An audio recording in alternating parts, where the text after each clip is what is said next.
On today's episode of Locked On Canucks, we look at the NHL playoffs from the point of view of a Canucks fan. And guys, it's pretty funny. Then we also will take a look at Bruce Boudreau and how it's pretty much a foregone conclusion now that he will be back as Canucks head coach. And of course, it is another day, another installment of the Greatest Canuck Series. It is Locked On Canucks, and it starts right now.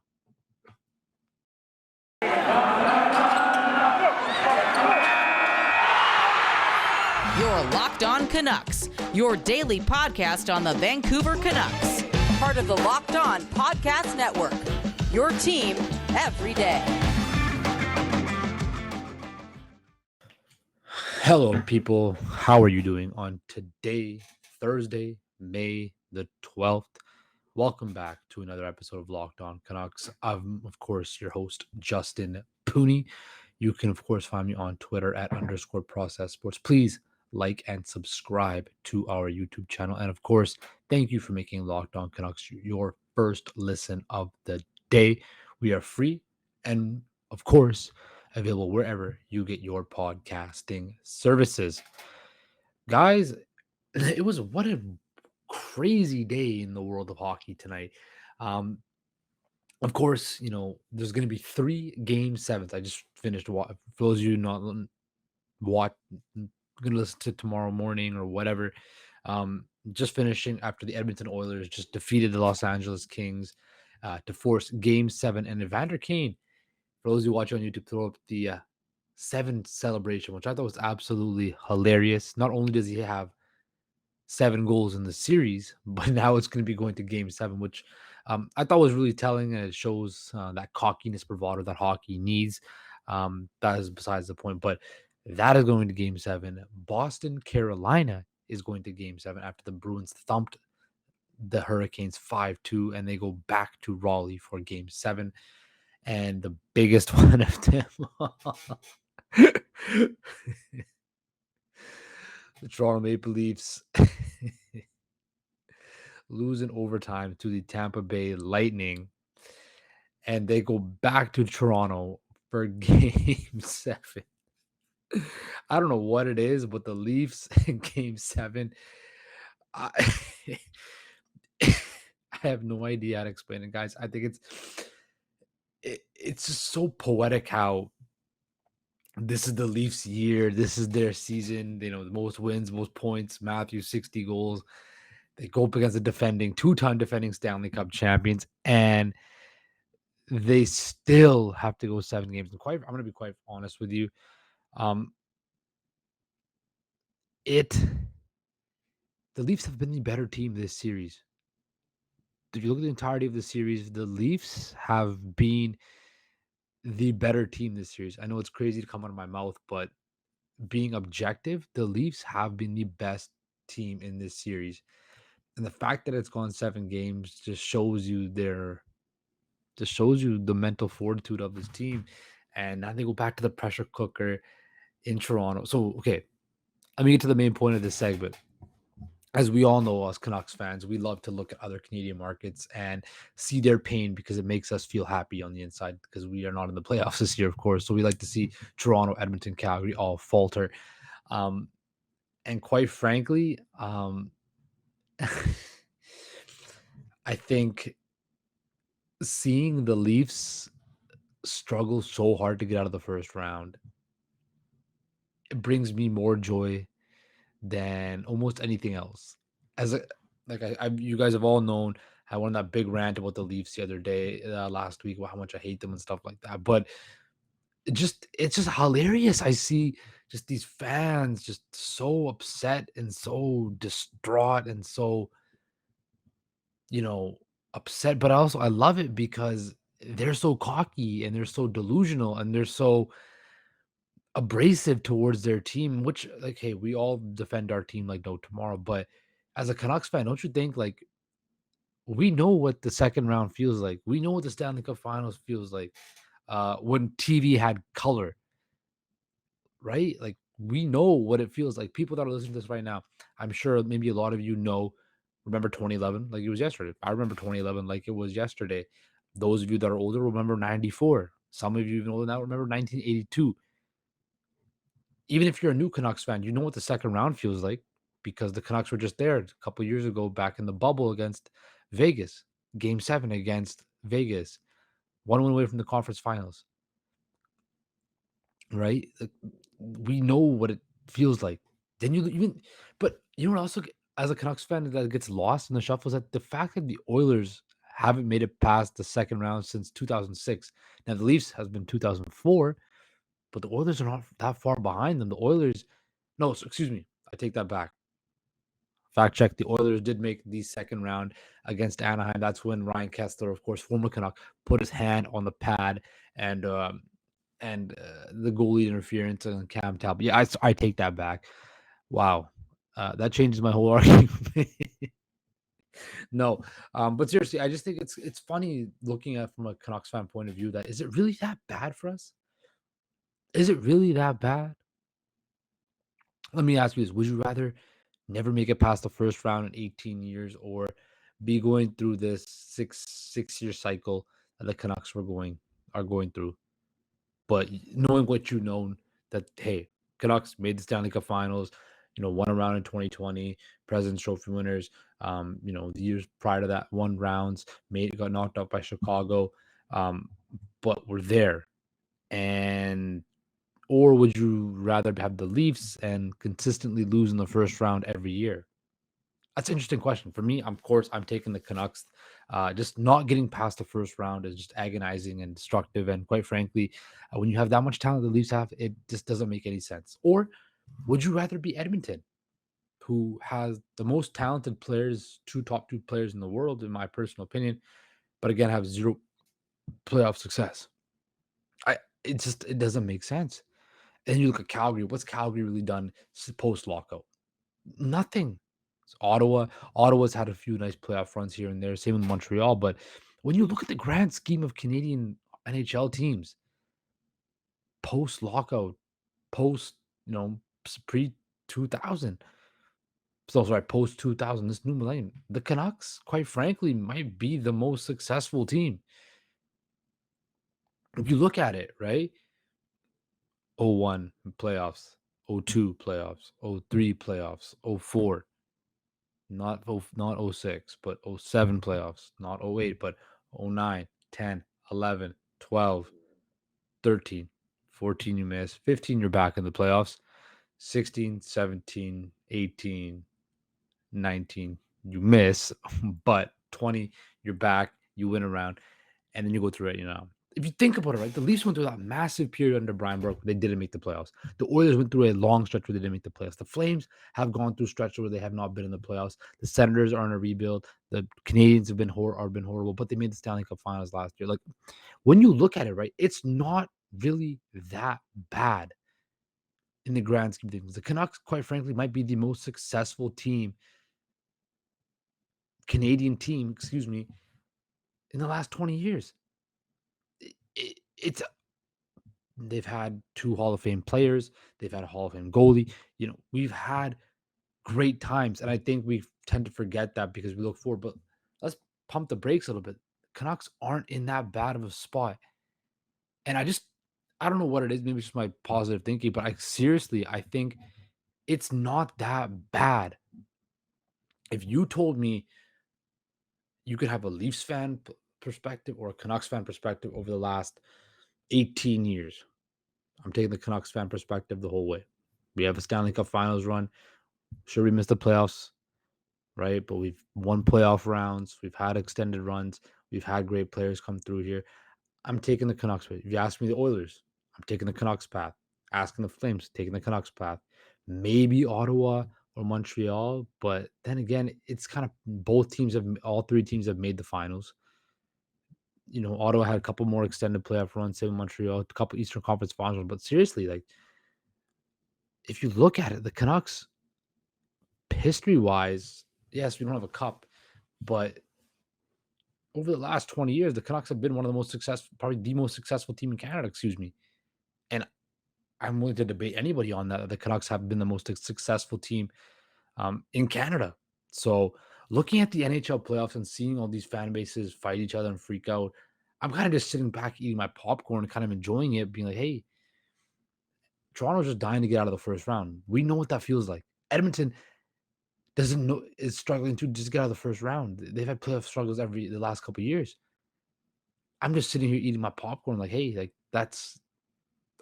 I'm enjoying because I know what it feels like. But then again, if you ask me if would I rather be sitting at home right now or be in the playoffs, of course I'd rather be in the playoffs. But that's just my positive thinking and my deluded mind thinking as a Canucks fan. So I just want, thought it was an interesting point of view to get across. So coming up after the break, we're gonna dive into our Greatest Canucks series and touch on the most prominent power forward and another member of the West Coast Express in Canucks history.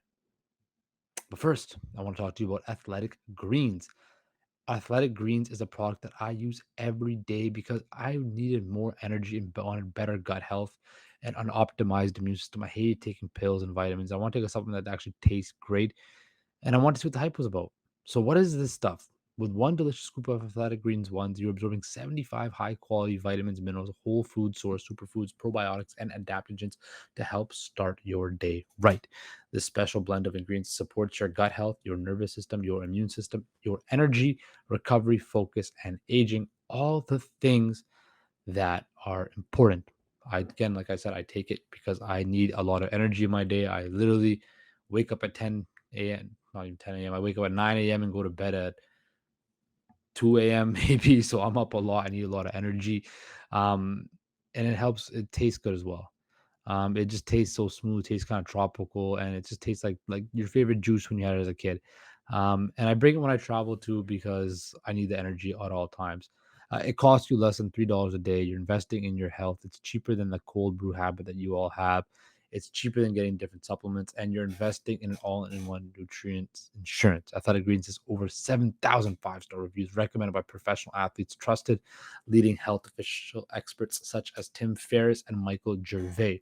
So right now, it's time to reclaim your health and arm your immune system with convenient daily nutrition with just one scoop in a cup of water every day.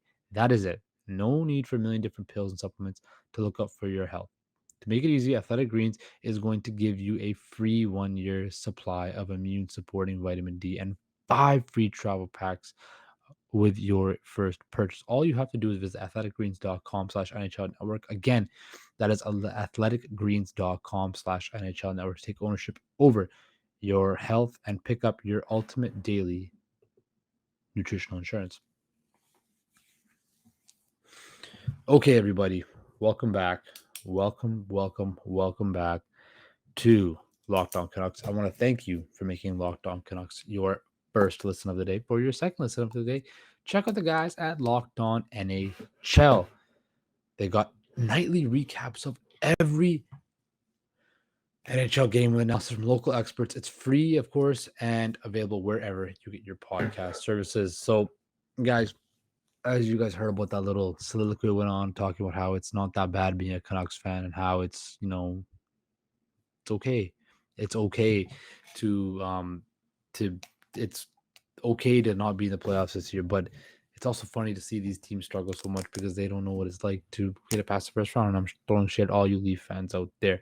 But in this block of the show, we're going to talk about, of course, our Greatest Canuck Series. But yesterday we talked about my favorite Canuck of all time, the captain, Marcus Naslund. I went on that big, huge thing about no slander Naslund, which is true. This is a no slander Naslund zone.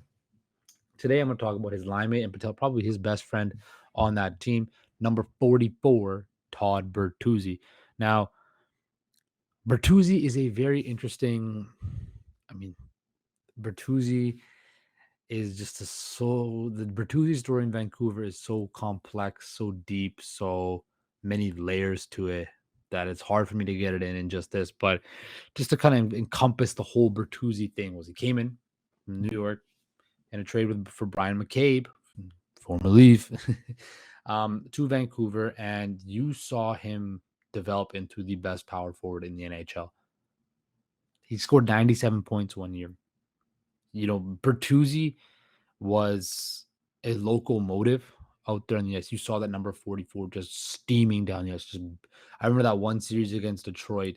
I was really young and I didn't really know much about body checking and stuff like that, but I saw Bertuzzi just crush Chris Chelios into the boards and crush, defensemen into the boards on the forecheck. And I thought that was amazing because the glass would be shattered, the rattling everywhere, and the crowd would go wild. And that's what Todd Bertuzzi was. When Todd Bertuzzi was at the peak of his game, he was nasty. He was mean. He would, he just had this speed and the size and the hit, but also he had such soft hands for guys that big. When he would get in tight, he would have the hands to, lift the puck up, make a move in tight. I remember his shootout move. He would go in nice and slow, drag the puck and make a quick move and triple backhand deke, right? Todd Bertuzzi, that was one of his most underrated skills was his hands. His hands were so soft. He was ability to just make moves in tight spaces. For a guy that size, that's very difficult to make. And when Todd Bertuzzi was at his peak, he was one of the, no, not even one of the preeminent power forward in the NHL.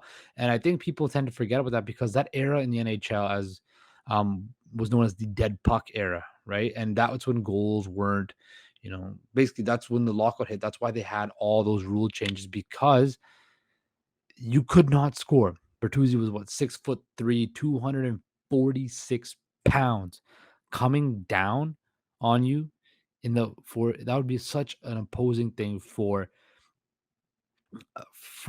excuse me excuse me for defensemen. Look, in 299 2000, his first real full season in Vancouver, he's played 80 games, scored 25 goals, and he scored 25 the next year. Then he had scored 36 in 02.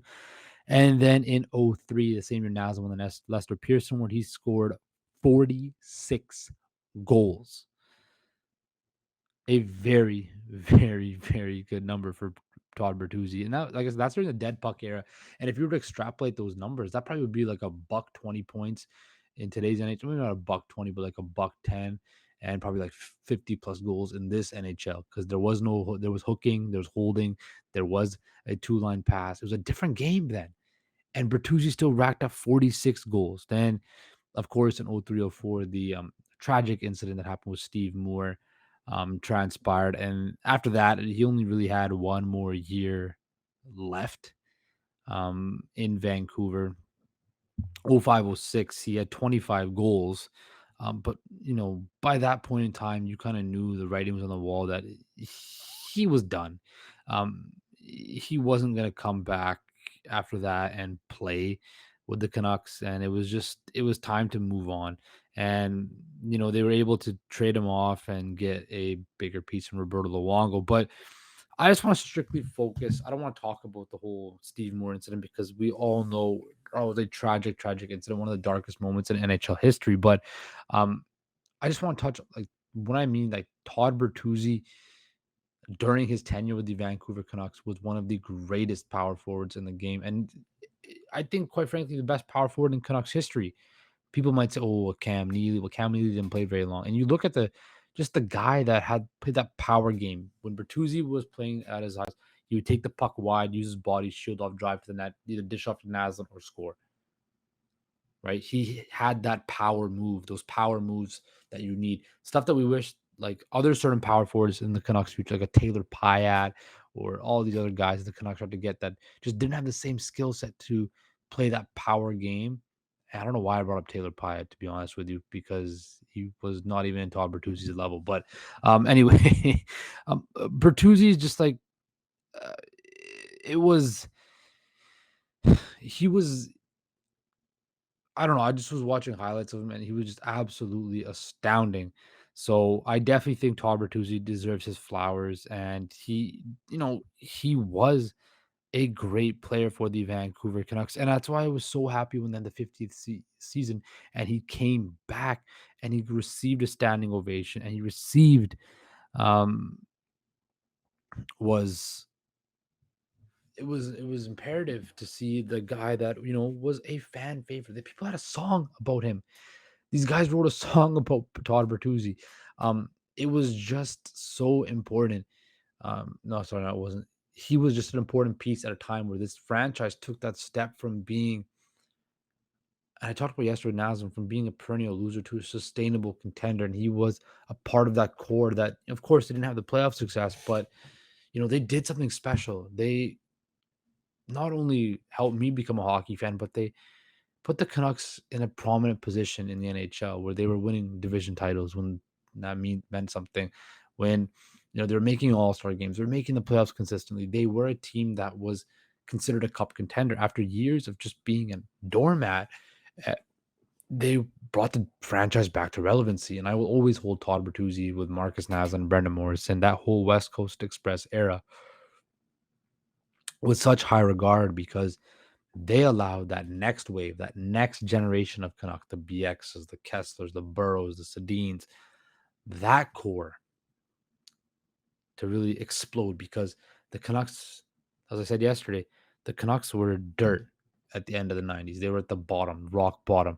But Naslund, Bertuzzi, Morrison, Crawford, Jovanovski, Oland, those guys built this franchise back up to a point where it wasn't a laughing stock anymore. We weren't a losing franchise anymore. They were a perennial playoff contender. They had pieces. They had sustainable success, and that is what allowed this team to grow later on in the 2000s and then to the 2010s, where they took off and became a legitimate, the best team in the league.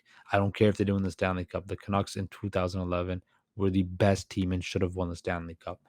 But that's the talk for another day. So Todd Bertuzzi, during his time in Vancouver, for that couple year span for the West Coast Express, was one of the best forwards in the NHL and probably the best power forward, and therefore he is one of the greatest Canucks who ever lived. Coming up after this final break, we'll talk about Bruce Boudreau and how now it's a foregone conclusion that Bruce Boudreau will be back as the Vancouver Canucks head coach. But first, I want to talk to you about our partners at BetOnline, who continue to be the number one source for all your betting needs and sports info. Find all the latest odds, news, and sports developments, including this year's basketball playoffs, Major League Baseball scores, fights, and even next season's NFL features. BetOnline is your continued source for all your sporting wagering information, from live betting to esports and more. Head to the website today or use your mobile device to learn more about the trends and action. BetOnline, where the game starts. So, last bit of the show, quickly, Mr. Bruce Boudreau did a interview with Canucks media, a Canucks media report, and basically said that he expects to be back and he's going to iron some things out with the Canucks front office in the next 10 days, and we will get an answer on whether Bruce Boudreau will be back as head coach. And quite frankly, it looks now that he is going to be back. So what does that mean going forward? Well, it means that he likes the Canucks roster, as he said in his quote.